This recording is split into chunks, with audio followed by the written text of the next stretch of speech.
político, você que sempre soube fazer a política em benefício de comunidades, como você vê esse momento, a política brasileira, e se Ulisses estivesse ainda em nosso meio, como você acha que ele se comportaria? Bom, primeiro de tudo, eu não sei se eu vou interpretar bem a sua figura e também interpretar o sentimento do Ulisses. Pelo que a gente conhecia dele, pelas demonstrações que ele deu, pelo que ele falou nos discursos dele, se você analisar a profundidade dos discursos dele, não só na forma, na retórica, mas na profundidade dos sentimentos dele, se ele vivesse hoje, quase que eu apostaria que ele estaria muito, muito, muito magoado. Porque houve uma modificação muito grande nesse tempo, e a política que ele fez era uma política de mãos limpas e uma política de ideal elevado. E hoje o que nós estamos vendo é, infelizmente, uma tristeza profunda que leva o povo a votar, possivelmente, em figuras completamente patéticas, que deverão ter, como já tiveram num passado recente, uma grande votação. Segundo as pesquisas que são feitas hoje, figuras completamente patéticas deverão ter uma votação extraordinária. O que representa, no meu ver, representa uma desilusão do povo com o que está acontecendo com os políticos, com o que está acontecendo com a própria Câmara Maior da nossa Justiça, que é o Supremo Tribunal Federal. Então, eu acho que, nesse contexto todo, tirar Ulisses do passado com o que ele foi, com o que ele representou, e você colocar nesse quadro de hoje, com a moldura que nós temos e com as cores que nós temos, que são nada agradáveis, eu tenho a impressão, ou quase a certeza, de que ele realmente ficaria muito, muito constrangido. Porque não foi o mundo pelo qual ele lutou. Não foi o mundo que ele sonhou. Não foi o mundo pelo qual ele acabou dedicando a sua própria vida. Muito bem.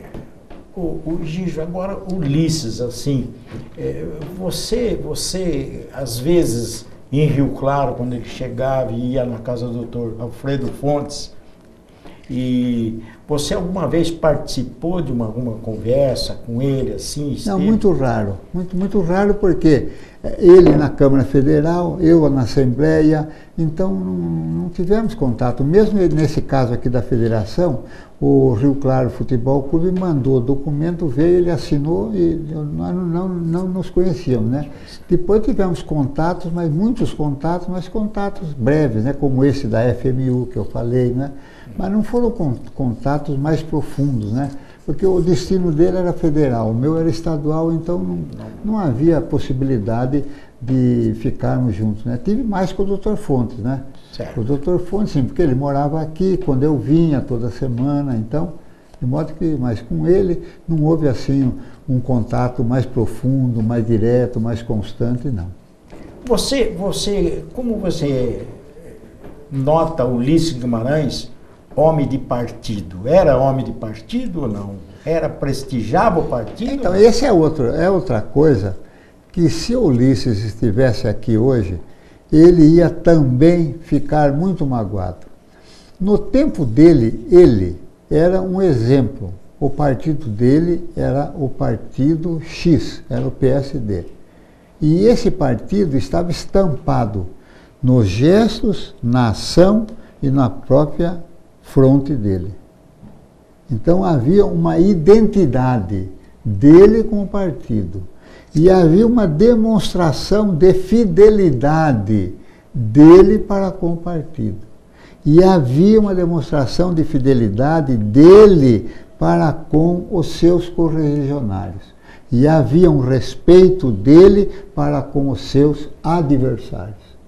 Então, esta colocação hoje, em que eu percorro o Estado inteiro, e vejo os candidatos a cargos legislativos não colocarem, via de regra, as exceções são mínimas, o nome do seu candidato a governador e a legenda do seu partido, naquele tempo não.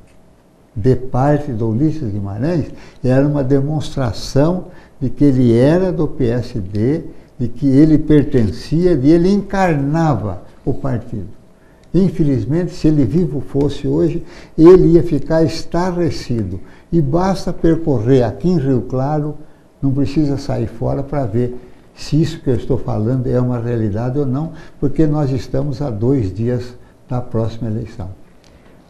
Gijo, agora sobre Ulisses Guimarães, esse grande político, esse grande estadista, a vida dele sempre você teve conhecimento, principalmente, da atuação dele na Constituição de 1988. Como você recebeu essa Constituição naquela época? Qual a participação do Ulisses que você tomou conhecimento? Bom, é uma coisa inacreditável que até hoje eu não acredito. Ele presidir e comandar, presidir é uma coisa que ele fez, e comandar é outra coisa. Ele presidiu o Legislativo e comandou os vários órgãos, departamentos, comissões e partidos e entidades e estados que fizeram a Constituição, colocando 1000 interesses, defendendo 1000 interesses de estados, de entidades, de políticos, de partidos. Então ele teve 2 papéis, um papel como presidente, que ele poderia só ser um presidente, mas ele não foi só um presidente. Ele foi o presidente e foi uma espécie de coordenador, de líder daquelas centenas de pessoas e de interesses que estavam em disputa. O termo certo é esse, em disputa, para ver se entra o que eu quero, entra o que você quer, entra o que o outro quer. Então, esse é outro lado, eu acho que é importante para mostrar para as crianças que estão vindo por aí, para que elas conheçam essa faceta do Ulisses. A faceta de presidente, que poderia ser um presidente para usar apenas a presidência, a curul do cargo em que ele estava, a cadeira mais alta em que ele estava. Mas não, ele era isso e era também uma liderança patente, saindo da curul em que ele estava para comandar este dificílimo e intrincado processo que até hoje eu não acredito como chegou ao seu final. Tanto que se você notar aquela cena em que ele levanta a Constituição, eu tive a impressão que ele diz, olha, finalmente esse é um milagre. Eu tive a impressão dele querer dizer isso daí, entende? Porque realmente eu continuo não acreditando. Porque foi uma coisa impressionante, né? Acho que nós falamos bem. Então eu deixo agora a palavra com você para suas últimas considerações.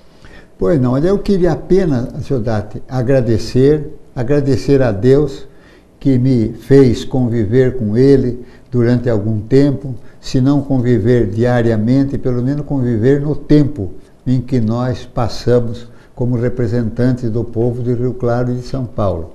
Agradecer a vocês da Fundação e desejar para vocês, na minha visão, que a Fundação tem uma missão importantíssima, que é não deixar Ulisses morrer, não deixar as cinzas cobrirem o nome do Ulisses. E isso não é só com a geração atual, é com a geração que vem vindo aí e que demonstra, infelizmente, um alheamento muito grande, dominado pela mídia. A nossa juventude, a nossa infância está mais voltada para a ciência e a tecnologia do que para o humanismo. E Ulisses foi humanista. Logicamente, ele não está na galeria dos jovens e das crianças, de hoje. Ele não está. É preciso repô-lo e fazer com que essa figura dele, de humanista, passe para sempre. De modo que eu acho importantíssimo. como a gente vê a figura do Ulisses, que é sempre do lado humano, do lado da fidelidade. Você veja, na morte do Tancredo, todo mundo sabe o problema. Queriam que ele fosse o presidente da República. E ele defendeu o quê? Defendeu a legislação da República, que ele havia aprovado. Ele poderia ser, entre ele e o Sarney, ele ganhava de 10-0 do Sarney, com todo respeito ao senador Sarney. E ele não quis. Ele viveu um drama porque ele foi forçado pelos companheiros e ele não diz, não, a lei é que tem que ser cumprida. Nós votamos a lei, então você veja a fidelidade dele às leis que ele ajudou a criar. Então, essa figura em que você coloca o humanista junto com o legalista, ela tem que passar ao umbral do tempo. Ela não pode ficar perdida no passado. Então eu acho que a fundação, o papel principal dela, o desafio dela é isso daí. É levar para os jovens, levar para as crianças hoje, levar para os jovens, levar para as crianças amanhã, para que isso não se perca. Porque não é só Rio Claro que vai perder, mas é realmente uma figura que não pode ser esquecida pelo seu gesto, pela sua competência, enfim, por tudo.